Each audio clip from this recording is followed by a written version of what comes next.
दीदी हमारा document verification कब होगा, हम वेटिंग लिस्ट में लाए कर रहे हैं, हमें डॉक्यूमेंट वेरिफिकेशन के लिए कब आना है, हम पेमेंट भी कर चुके हैं फिर भी हमारा मेरिट लिस्ट में नाम नहीं आया, हमें कब बुलाया जाएगा, क्या हमारा एडमिशन होगा भी नहीं होगा, या फिर वेटिंग लिस्ट वालों को भी ये 10 से 17 के बीच में ही डॉक्यूमेंट वेरिफिकेशन के लिए जाना है क्या। ऐसे बहुत सारे क्वेश्चंस हैं मेरे पास वेटिंग लिस्ट के रिगार्डिंग। सो आज तुम सबका यही डाउट क्लियर करते हैं, waiting list. Hello everyone, welcome back to my YouTube channel. I am Nikita और तुम लोगों ने थंबनेल से तो पता कर ही लिया होगा कि आज के इस पूरे वीडियो में हम लोग सिर्फ बात करने वाले हैं वेटिंग लिस्ट वालों की, क्योंकि जब से मेरिट लिस्ट आई है तब से सिर्फ यही क्वेश्चंस मेरे डीएम भरा पड़ा है, मेरे कमेंट सेक्शन भरे पड़े हैं कि दीदी वेटिंग लिस्ट में नाम है, दीदी हमें कब डॉक्यूमेंट वेरिफिकेशन के लिए आना है, क्या 10 से 17 के बीच में वेटिंग लिस्ट वालों को भी आना है, या फिर हमारा एडमिशन कन्फर्मेशन की कोई गारंटी, कोई अश्योरेंस, या फिर कब सेकंड लिस्ट आएगी। ऐसे सब चीज़ों से मेरा डीएम, मेरा कमेंट सेक्शन सब कुछ भरा पड़ा है। आई नो, क्योंकि कोई भी ऐसी कंफर्मेशन नहीं है, कोई गाइडलाइन नहीं है, तुम लोगों के लिए कोई क्लियरेंस भी नहीं है। So let's talk about waiting list today. सबसे पहली चीज़ तो यही कि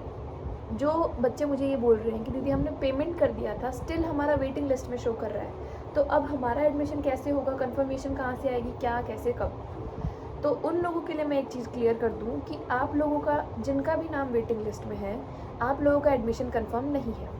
आप लोग अपीयर कर सकते हो ओनली एंड ओनली अगर आपके डिपार्टमेंट में मेरिट लिस्ट में आए हुए बच्चों में से कोई डॉक्यूमेंट वेरिफिकेशन नहीं कराता है इन सम केसेस, या फिर किसी ने अपना पूरा प्रोसेस करवाने के बाद में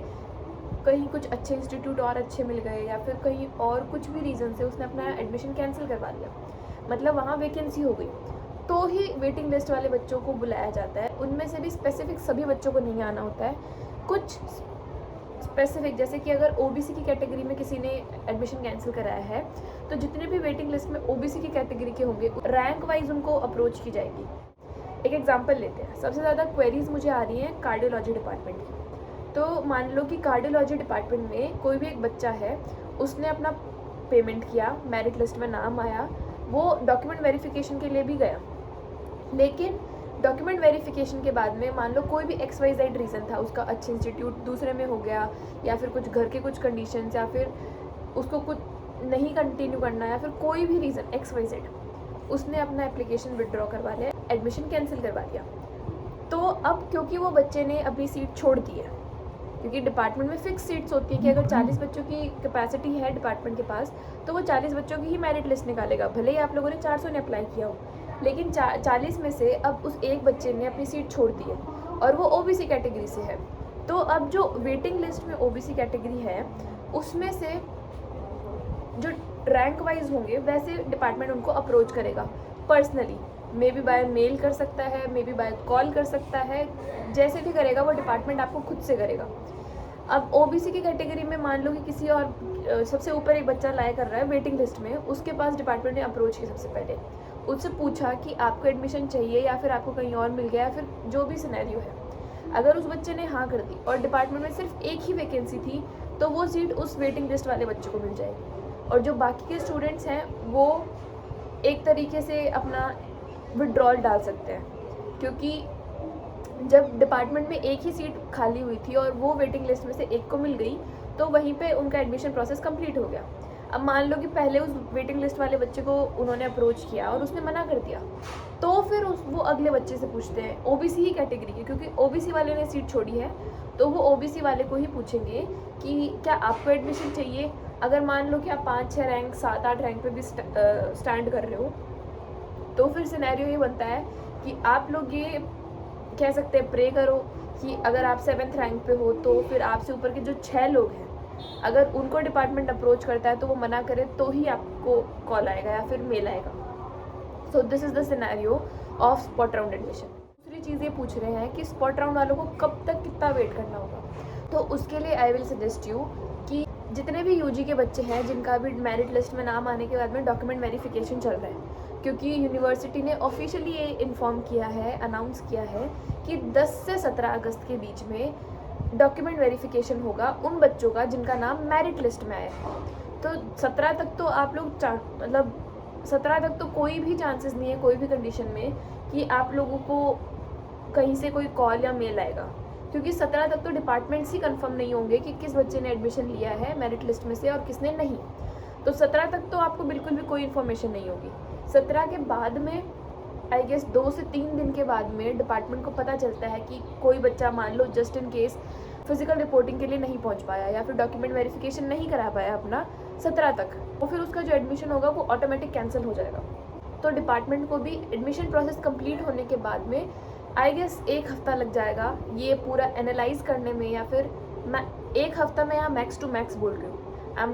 मैंने 1 हफ्ता बोला, इसका मतलब ये नहीं कि 1 हफ्ते बाद में आपको कॉल आने शुरू ही हो जाएंगे। हो सकता है 1 हफ्ते से पहले आ जाए, हो सकता है 1 हफ्ते के बाद में भी बहुत थोड़ा टाइम लग जाए, लेकिन 17 तक तो कोई पॉसिबिलिटी नहीं है। 17 के बाद में जब डिपार्टमेंट खुद एनालाइज करेगा कि हाँ किस बच्चे ने कैंसिल किया है या फिर कोई बच्चा पहुँच ही नहीं पाया है फिजिकल रिपोर्टिंग के लिए, तो फिर अब डिपार्टमेंट के पास किस कैटेगरी में कितनी सीट्स वैकेंट है, उस हिसाब से फिर डिपार्टमेंट आपको खुद अप्रोच करता है कैटेगरी वाइज कि अगर जिस कैटेगरी में भले वो जनरल हो, ओबीसी हो, अनरिजर्व हो, जो भी कैटेगरी होगी, जैसे भी सीट्स वैकेंट होगी, डिपार्टमेंट आपको खुद अप्रोच करेगा। वैसे कोई ऑफिशियली आपको इन्फॉर्म नहीं किया जाएगा, डिपार्टमेंट आपको खुद अप्रोच करेगा, तो it will take a bit of time. May be अगस्त एंड तक आपको कॉल आए या फिर मे बी अगस्त के बाद में भी मे बी सितंबर फर्स्ट वीक। तो जो भी अगस्त वाला सीन है उसमें तो तुम लोग वेट ही करो कि अगर तुम वेटिंग लिस्ट में अपीयर कर रहे हो तो स्पॉट राउंड्स का वेट करो, क्योंकि स्पॉट राउंड्स 17 अगस्त के तो बाद ही शुरू होंगे। तब मुझे आइडिया है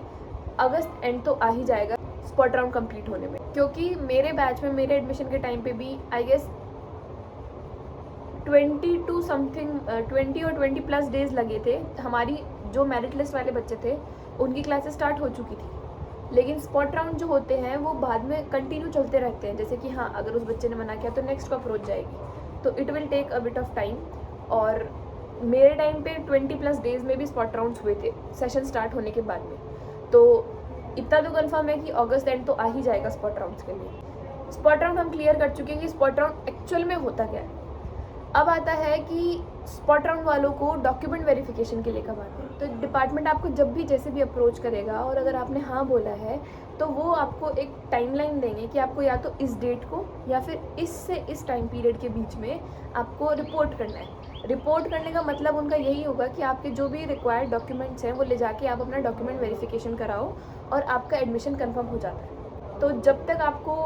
जब तक ये एडमिशन अभी जो प्रोसेस चल रहा है जब तक वो कंप्लीट नहीं हो जाता, उसके बाद में स्पॉट राउंड्स वाले जब तक स्टार्ट नहीं होंगे तब तक तो इट इज़ ऑब्वियस कि आपको डॉक्यूमेंट वेरिफिकेशन के लिए नहीं बुलाया जाएगा। और हाँ 10 से 17 के बीच में वेटिंग लिस्ट में से किसी को भी डॉक्यूमेंट वेरिफिकेशन के लिए नहीं आना है, क्योंकि ये डॉक्यूमेंट वेरिफिकेशन सिर्फ और सिर्फ मेरिट लिस्ट वाले बच्चों के लिए होगा। हाँ, अब इन सब के अलावा एक डाउट और है जो ज़्यादातर बहुत सारे बच्चे पूछ रहे हैं कि अगर वो उनका वेटिंग लिस्ट में नाम है,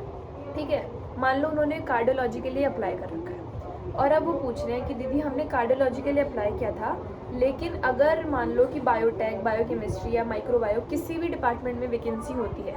तो क्या हमारा उसमें हो सकता है एडमिशन? तो इसके लिए मैं बोलूँगी कि नहीं, अनटिल और अनलेस आप लोगों ने स्पेसिफिक डिपार्टमेंट के लिए अप्लाई करके उसका फ़ीस पेमेंट ना किया हो। अब यहाँ पे बहुत सारे बच्चे ये भी पूछेंगे कि हमने एक बार फ़ीस पेमेंट कर दिया है। नहीं, अगर आपने कार्डियोलॉजी के लिए अप्लाई किया है तो जो आपने पेमेंट किया है वो सिर्फ और सिर्फ कार्डियोलॉजी के लिए ही किया है। तो अगर आप वेटिंग लिस्ट में लाए कर रहे हो कार्डियोलॉजी के, तो आपके सिर्फ चांसेस हैं कि आप कार्डियोलॉजी में ही एडमिशन ले सकते हो। आप माइक्रोबायो, बायोटेक, बायोकेमिस्ट्री आप इन डिपार्टमेंट्स में नहीं ले सकते एडमिशन अनटिल और अनलेस आपने उनके लिए भी अप्लाई किया हो, उन डिपार्टमेंट्स की अलग से फ़ीस पे करी हो और उनकी वेटिंग लिस्ट में लाए कर रहे हो। तो ऐसा नहीं हो सकता जब तक आपने अगर उनका स्पेसिफिक अप्लाई किया और अगर आप वेटिंग लिस्ट में लाए कर रहे हो तो ही आपके चांसेस है कि आपको वो वाले डिपार्टमेंट मिल सकते हैं। अगर आपने अप्लाई ही नहीं किया तो फिर कोई चांस ही नहीं है कि आपको वो डिपार्टमेंट मिलने के चांसेस हैं। बिल्कुल। इसके अलावा और तो कोई डाउट रहा नहीं है जो मैंने कवर नहीं किया आप लोगों का, लेकिन अगर कोई गलती से रह भी गया होगा तो प्लीज़ लेट मी इन्फॉर्म। मैं आप लोगों को जो भी उसका सोल्यूशन होगा वो कैसे भी करके इन्फॉर्म कर दूँगी। हाँ, इसके अलावा एक चीज़ है जो बहुत सारे बच्चे मुझसे पूछ रहे हैं कि दीदी हमारा वेटिंग लिस्ट में इस नंबर पर लाया कर रहा है तो हमारे चांसेस हैं क्या होने के? तो ये चीज़ मैं आपको पहले भी एक्सप्लेन कर चुकी हूँ। स्पॉट राउंड्स का प्रोसेस यही होगा कि अगर किसी स्पेसिफिक कैटेगरी में किसी ने सीट छोड़ी है तो सबसे पहले जो वेटिंग लिस्ट में सबसे ऊपर स्टैंड कर रहा होगा उसके पास अप्रोच जाएगी डिपार्टमेंट की।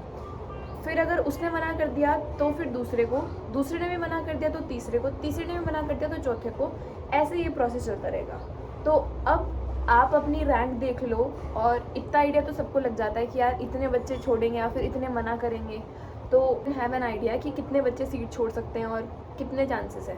और जो भी रिफ़ंड का, विड्रॉल का जो भी एप्लीकेशन होगा, जो भी प्लेटफॉर्म होगा, जो भी पोर्टल पे नोटिफिकेशन होगी, वो एडमिशन प्रोसेस ख़त्म होते ही आपको ऑफिशियली साइट्स पे इन्फॉर्म कर दिया जाएगा। तो अगर आप लोगों का एडमिशन नहीं होता है तो don't forget to apply for your refund, क्योंकि अगर आपने रिफ़ंड के लिए अप्लाई नहीं किया होगा तो यूनिवर्सिटी आपको एक भी पैसा वापस नहीं देगी। और इसके अलावा भी अगर कुछ रह गया हो तो do let me know in comment section, और you can DM me also. और that's it for this video. Thank you for watching and bye bye.